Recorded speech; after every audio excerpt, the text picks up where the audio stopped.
8 different guys caught passes. Yeah. But Rashee Rice, by far, the favorite target. Yeah. 12 catches, 110 yards, and a touchdown on 14 targets. The next guy on the list with targets was Travis Kelce with 5. Travis Kelce had 4 catches for 30 yards. And I don't know whether it's just teams still don't want to get beat by him. Yeah. So there was a play last night where he was kind of open, but he had a guy, he was double. Like, at what point do you say we don't need to double him anymore, but if we do that, he's going to burn us? Yeah. I think so. We're going to keep doubling. I think the teams are getting to, and we don't need to double him. And I think what I've seen on film is that he's definitely not the same Travis Kelce. 35 October 5th. Exactly right. That's old for a tight end. Year by year at that position and some of these positions in the NFL, a year is like 5 years in football world, and it does change you. And yes, he's not quite as twitchy or as fast as he once was. And they're having a hard time, I think, finding, ways to get him the ball. Had the bad drop on the 3rd and 2 late in the football game where you go, oh man, if he catches that right there, like they're gonna put them away and we'll be able to go to bed here. But he dropped that. So yeah, they've been unable to get him going, and that's what I mean. That's what's crazy is Rashee Rice is the only thing that's consistently good right now. We don't even know who the number 2 target is for them. And I think it's going to be Kelce as we continue here. But, again, that hasn't taken shape or form quite to the way I thought it would here through 3 weeks of the season. I'm not going to write him off because we've seen him make huge plays in huge moments. Got to have it. Here comes Travis Kelce. But the other side of it, too, is, when you and your brother sell your podcast to Amazon for 9 figures, and when you got all this other stuff going on that's going to produce far more money than you've ever made in football. I hear you. And you're on the brink of it. You're about to walk through that door. Right.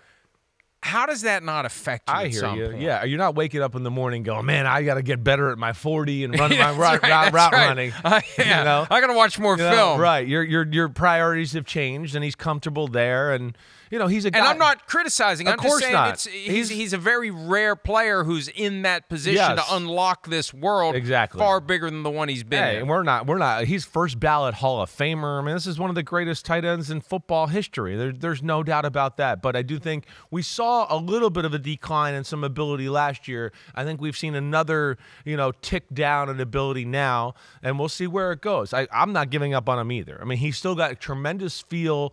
He understands their offense. He's still, rubbery in how he can kind of scoot through a defense with his hips and everything like that. So, yes, but are we going to see 1,000 yards at this point? I would sit here and go, I'd be shocked if he got to 1,000 yards the way it looks so far. But again, maybe they're just trying to lull people to sleep, and maybe they will stop doubling him, and off he goes. And there's a little bit of the old Lawrence Taylor concept, too, when he said to Bill Parcells, all these guys are faster. Why are these guys getting faster? Right. Yeah, you're getting slower. You're getting old. Yeah. And there's it's going to happen. And it doesn't necessarily happen, quickly. Yeah. It's just a gradual thing, and then we get to a point where it's like, Hey, he's not who he used to be. He's a first ballot Hall of Famer, but he's not who he used to be. Right. And again, with all the other stuff he's got going on, I don't think he cares if he's not who he used to be.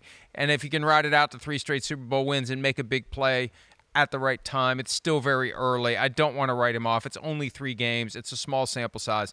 But I just wonder when they're going to stop. I feel like they're obsessing with him, and at some point that's going to pivot. And what happens when that pivots? Yeah, I hear you. Because all of a sudden he's going to start getting the long catches and runs down the middle. At some point, these teams are going to start to go, wait, it's all about Rashee Rice. We got to start going all in on stopping him. We got to stop him. Let's take him away, and he will get some favorable looks and matchups. They're a work in progress on that side of the ball. Give them credit again, hanging in there, made some plays when they had to, but at the end of the day, it was their defense that stole the show. I was amazed at the ability. We just saw Bijan Robinson run on the Eagles' front last week on Monday Night Football at will. We saw Kirk Cousins look really great in that game as well. And you get to yesterday, and Kirk Cousins definitely never got quite into the rhythm that we saw at the end of that Eagles game. And, man, again, the physicality of the Chiefs' defense and Steve Spagnuolo and what he does. And their run game never got going on that side of the ball in Atlanta. So I give the defense a lot of credit. They bend a little bit at the end of the football game, but they held strong and got the W. Before we flip it over to focus on the Falcons, one last point. Yeah, Mahomes has one 300-plus yard passing game in his last 12 in the regular season. Wow. And he has No game with 3 or more touchdown passes since 10-22-23 against the Chargers, 12 games. That's incredible. As well. So, yeah, but that says a lot, though. They keep doing what they do. Let's have a listen to Patrick Mahomes on the Chiefs finding a way to pull out another close win. We haven't played good. I mean, really all 3 games. We've been able to win. I mean, that speaks to the character of the team, the grit, how we've been in these situations before. But I'll speak especially offensively, and myself, I feel like I haven't played very well. And that's not a stats thing. I just feel like I'm missing opportunities whenever they're out there and not throwing the ball in the exact spot I want it to be at. So it's about me getting back to my fundamentals, putting our guys in the right position, and then we got to execute at a higher level offensively. If teams are going to make us drive the field, we have to prove that we're able to do that. And I'm sure we'll get a lot of the same this next week with the Chargers. Did you say that you thought this was the first offseason that they were a little too cute? What do you want to say? A little too much like, hey, let's enjoy the show. We're going everywhere. I did worry about them this offseason. I thought even for the Chiefs, who handle the spotlight and the parades and all that as good as anybody, I thought, wow, they're everywhere this year. It's went to another level of popularity and, showing up here at this event and doing that event. And I worried about that before the year. I did. Yeah, and look, I think they have a weird kind of confidence. We've called it playing with the food. The new one I'm going to use is the kid who doesn't study for his test and still gets an A. Okay. Right? I mean, that's who they right. are. You're right. That's who they are. And right. and they're kind of riding that. And I think that becomes addictive, doesn't it?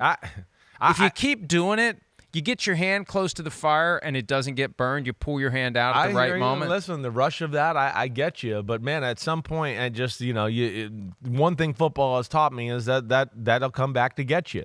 I really thought it would have came back to get them last year, and they somehow found a way to win the Super Bowl. That's what's amazing and about it could have them. come back to get them against the Ravens, against the Bengals, against the Falcons. Yes, and they keep winning. And I think the silver lining is they can look at it and go, we're 3-0. To your point, we haven't got Kelce going. We'll get the offense going that way. And to what Mahomes is saying, it hasn't been good. We saw dumb interception in the Ravens game in a big moment where they were going, whoa, they're about to put him away here, right? Before the half, he throws the interception over the middle of the field, didn't see the defender. Last week, throws 2 bad interceptions against Cincinnati. And, of course, last night had the bad interception on the first drive of the game, and they're down in the red zone, but also missed a few throws where he was not on his A game last night throwing the football. And I don't think he's been on totally his A game throwing the football and what he can be, as we know, as one of the greatest throwers in the history of the game. He hasn't been on his A game to this point, and I expect that to change for sure as they kind of figure out their offensive woes and how they're going to attack here. Why didn't the Chiefs sign Justin Simmons?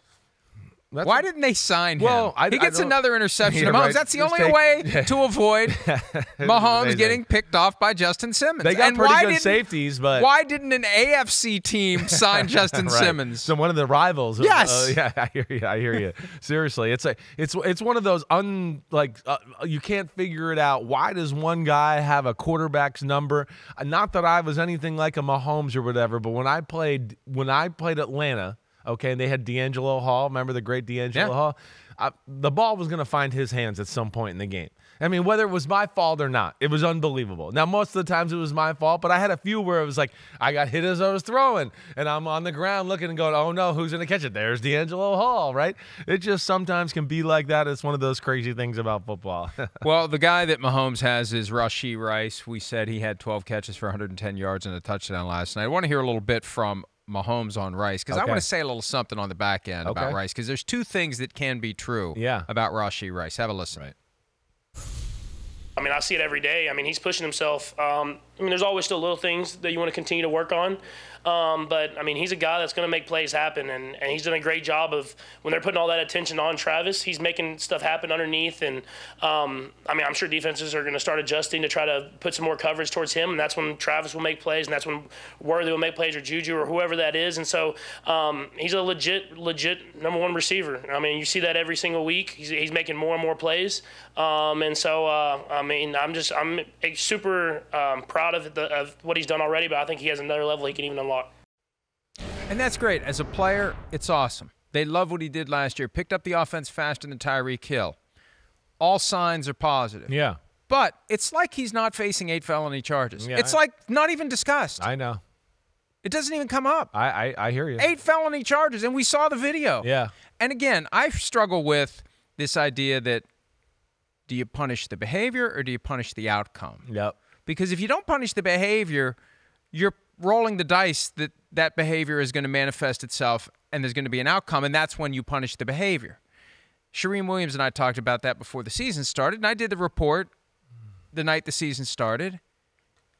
And I don't know that there's been any mention of it since then. No, I don't think there has. And again, two things can be true. He can be a great player, but he also can be facing 8 felony charges without a whisper from the NFL other than, well, barring unforeseen circumstance. Like, and they didn't even want to, they just like would prefer nobody even mention it. I hear you. I know. I know from the press conference they did, it was a conference call a few weeks ago, they were being very word salady, very mealy-mouthed about it until some asshole decided to say, yes or no.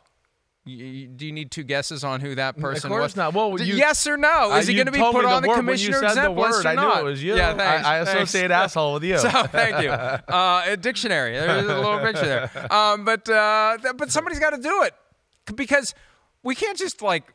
And I'm not saying lock him up and throw away the key. I'm just saying. He's facing 8 felony charges for a ridiculously reckless moment that could have gotten somebody killed. Yeah. We've seen the video. It's horrifying. No, I hear you there. I think there's a few things that work in his favor here. 1, he's really awesome at football. 2, I think he's generally liked and not viewed as a bad guy, even though that was a bad incident, right? I understand that. I think people go, wait, I don't see like a guy that's deliberately trying to hurt people and do that. Right. Even though I understand that moment and we know that serious crap can happen. And I think in our society, things like that, driving 100 on the highway and the weird I see right now and all that, I think it's a little bit like, I see that all the time. No, I think no. Well, I think mean, people, I'm not saying we it don't should. see that. That video, we don't see that out of a video game. Well, I think you see, I think people have a little bit more of a, I'm just saying, a forgiving attitude with stuff like that for Unless some somebody reason. gets killed. Well, yeah, okay. But my point is, when it's like playing Russian roulette. I know. Right? I know. There's only one bullet in the chamber. 5 out of 6 times you're fine, but that one time you're dead. Yep. Why do we only get concerned the one time somebody's dead? I know. And again, I just, it's an amazing sociological study that no one's talking about. Yeah. It's just like it didn't even happen. I know. And he's having a great season. He is. He's a hell of a player. And 2 things can be true. They can be. Yep. And I'm not trying to be a jerk. I respect what he's doing as a player. You're just amazed that it's gone like. But he's got 8 pending felony silent. charges, and the NFL wants us to be quiet about it, and everybody's just kind of going along with it and being quiet about it. Was it mentioned at all last night? No. I don't know that it was. No, I don't. And I'm not trying to be critical of our teammates, our colleagues, but I mean. You'd like to think at some point somebody say, oh, by the way, this guy's facing 8 felony charges. Well, I think that, you said it early in the year. It was talked about this offseason, and now people are just like, hey, we're moving on with life, and we're going here. And he's here, and we haven't heard anything from the league to your point. So, what's the point of Mike Tirico beating it down again? No, that's right. I mean, at what point, how many times do you have to check the box? Right. That would be from NBC's collective perspective. We checked the box in a big way. Yeah. And that video that I did, it ended up on Instagram at like 1.5 million views. Like, that was a big deal that night. Right. And we did it, and now we move on. Yeah, I know. everybody moves on. It is crazy. But my point is, it's just kind of weird. That I'm just, I'm not saying, oh, he should not be playing. I just think it's weird that this is all out there in plain sight. Nobody seems to notice. No, it's just weird. I hear you there. I hear you. Right. I hear you. All right.